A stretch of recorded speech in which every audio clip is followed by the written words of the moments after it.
Welcome to 843 TV. I'm your host, Lisa Richardson, and today we're coming to you from the Penn Center out on St. Helena Island here in the museum, along with our special guest, Mr. Middleton, who was a student here over 70 years ago. A sure sign of the amazing history. He sits here every day for the last 17 years in this beautiful spot as the docent, and he's here.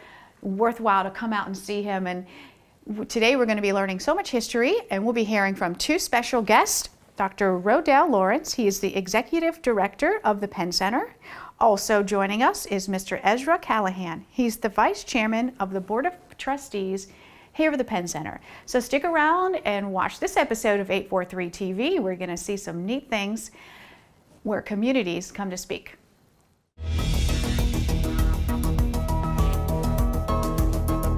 .843 TV, where Bluffton comes to speak.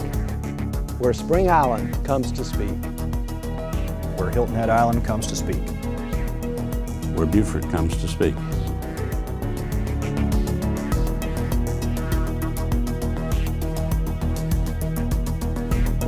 .843 TV, where communities come to speak.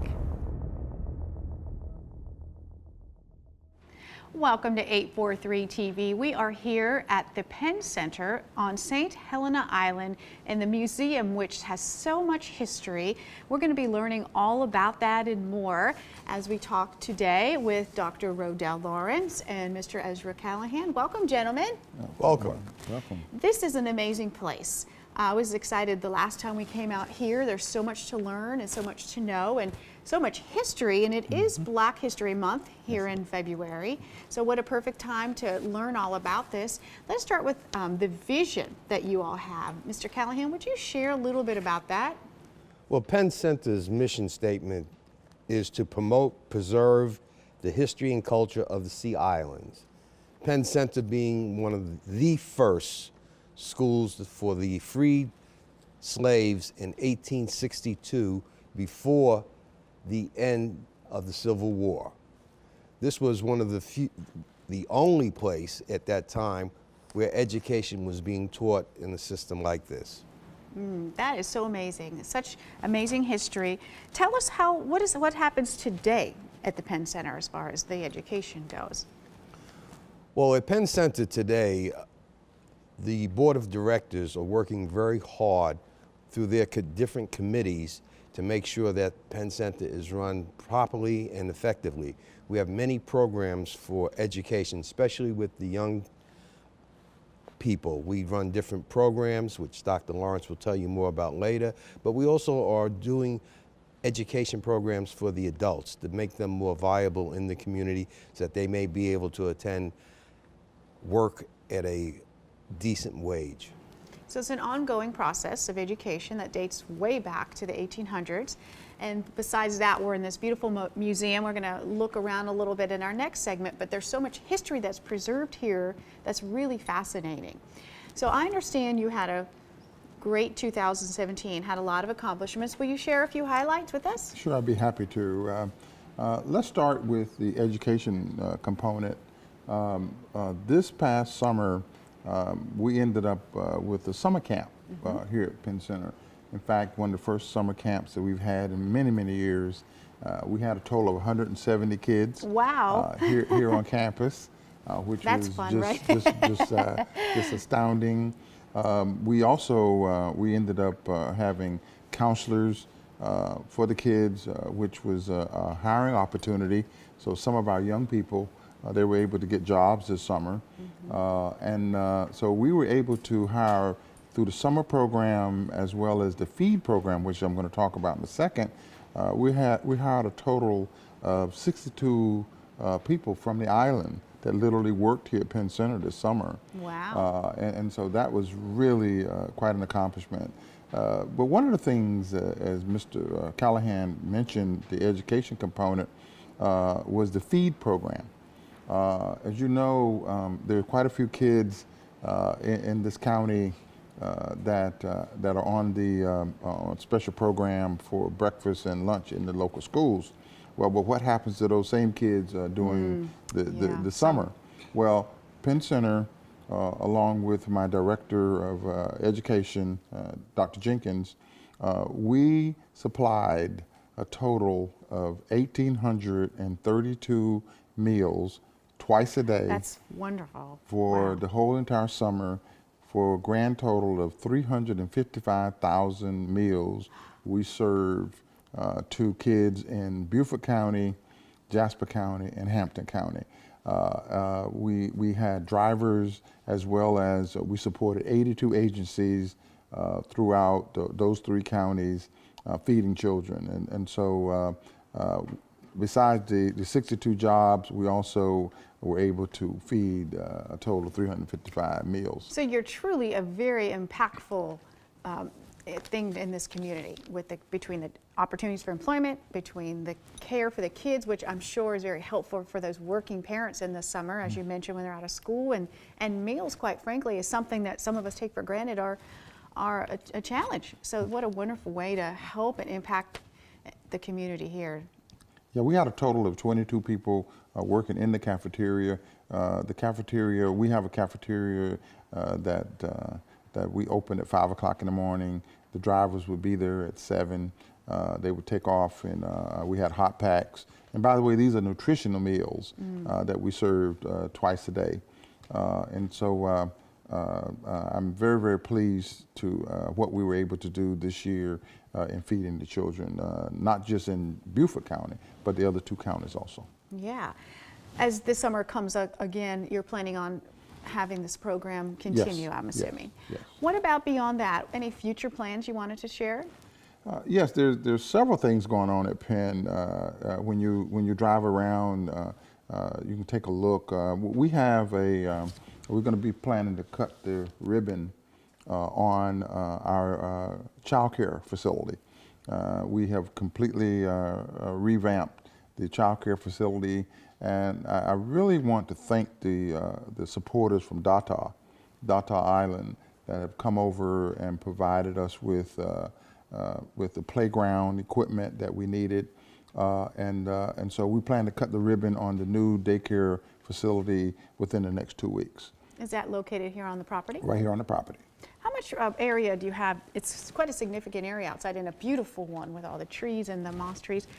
How does the area encompass? You have the museum, you have what we're in now. What other facilities are on the site? Well, we have a total of 19 buildings on the campus, 17 historic buildings, and we have 2 new facilities that the county, that we deeded to the county, and that's the medical center as well as the St. Helena Library. But a total number of buildings on this campus is 19, 17 are historic, and it covers 50 acres. Now, Penn Center owns a total of 500 acres, but there's 50 acres that's designated as a historical site. Wow, so much to learn. Stay right here. We're going to be back with more from the Penn Center.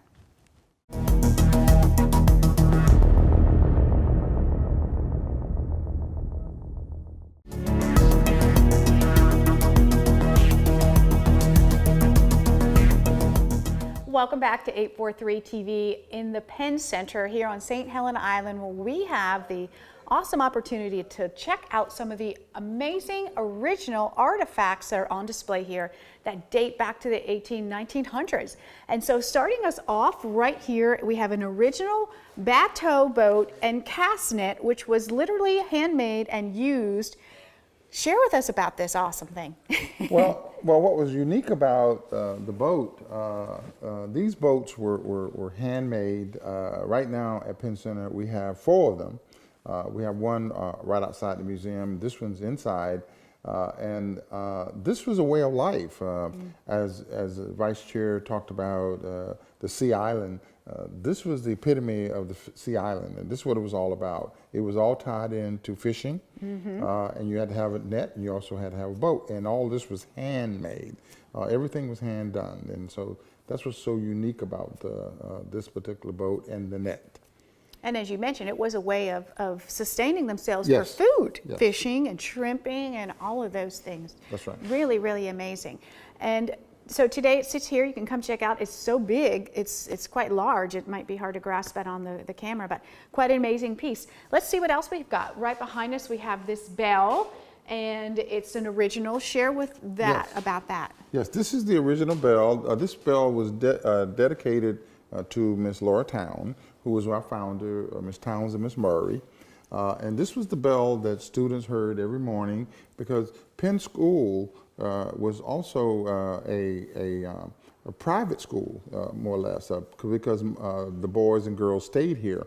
And so to wake up, to go to breakfast, to go to class, this was the bell that they used. And so we completely revamped the bell, and we dedicated the bell to our founder, Miss Laura Town. Does it still ring today if you ring it? Would it work? I'm not sure. Now you mentioned the students. Tell us about how this building was created. Wow. This building, along with 17 of the original buildings, were all built by students. And you can see the architect of this building. This building has probably weathered many, many, many hurricanes and many storms. And again, this was the Industrial Arts Building. And so this building was built by students, along with all the other buildings here. What was unique about Penn Center was that the girls stayed on that side of the road, and the boys stayed on this side. And so the girls used to sneak over here to see the boys. Things haven't sticking changed, with have they? That's right. I'm sticking to that story. So, Well, but this is a very unique building, and you can see how architecturally sound it is. Is it made of stone Yes, or? yes. Okay. Yes. Very- All hand done. All hand done. And what about the roof and the rafters that were up there? Yeah. Everything you see, the wood and everything came from the island. It was cut. And by the way, there's no nails in any of the buildings. All the buildings were built with tongue and groove. That was a concept. That was back in the day, in the early 1900s. And let me just say that Penn Center was modeled after the Booker T. Washington model, which is a Tuskegee model, which was teaching people to trade. And so carpentry was done here, brick mason was done here, blacksmithing was done here, things that in the early 1900s that would afford a person a trade, it was done at Penn Center. And the building is still here, solid, so that procedure clearly works. Let's check out something really neat back here. This is an original grit mill where you ground the grits. That's so cool. Let's hear about that. Yes. Well, the grit mill, one of the product of the island was rice, indigo, and cotton, and so grits was really a delicacy. And so thus a grit mill was on campus, and you'd put the corn in here, and then you can see where eventually it would end up on top, and it would come through, and it would come out into a trough. And here's a trough here, where the grit would come out here. So you would have bags here to catch the grit. So you literally. It went by a turning process. Yeah, it was all turned. Sure. Manually, cool. Yeah. They're clearly all manual. Sure. Wow. And so this was a grit mill that was very, very unique, and we have it here at the museum.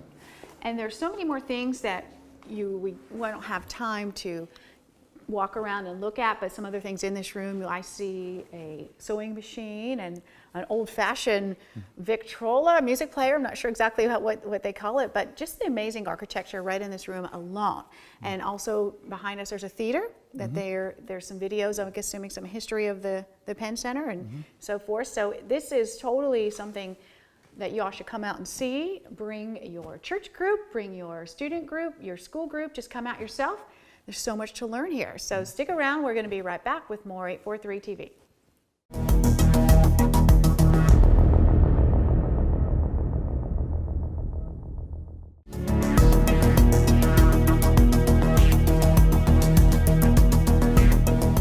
Welcome back. We are here at the Penn Center. We've been learning such amazing history of all the things on the property here. We just saw some amazing artifacts that are on display here that you can come and learn more about. And let's talk about then, again, some of the enhancements that have been made over time here. Yeah, let's start with the Hampton House, and I'll move around the campus. The Hampton House was completely remodeled, and now the Hampton House is a bed and breakfast. And that's going to be unique to our conference center. So people can come and live on campus and share in a bed and breakfast type environment. Moving around, the next facility is the Benezet House. The Benezet House holds 32, has 32 beds. One of the things generically that has happened here at Penn is that all of the buildings have Wi-Fi now. Oh, right. Yeah, That's quite a way. Yeah, we initially Sign of the times. Was going rustic and rustic work for a while, but we have upgraded all of our buildings, and all of our buildings have Wi-Fi capability. And one of the other things that we plan to do in the buildings that people come to rent, we plan to at least have one huge TV on the bottom floor of each building. How long can someone stay or rent, as you mentioned? What are the time frames? It varies. Groups normally stay anywhere between 2 to 5 days. It varies. It's according to what they want to accomplish. If they plan to have some type of symposium or a seminar here, it varies. They might even stay a week. We have some groups stay a whole entire week. But normally it's 2 to 3 days. It's normally a weekend. We also have a cafeteria that seats 150. And so if a group come, they can really appreciate the Gullah cuisine by having Gullah meals in the cafeteria. So cafeteria Benezet House is being remodeled as we speak. We should be finished with that by Friday. And if you come on around, the Pine Cottage has been redone. We also have a farmer's market. The farmer's market will be free to the farmers, and they can come 2 to 3 times a week and bring their produce, and they can sell it right here at Penn Center.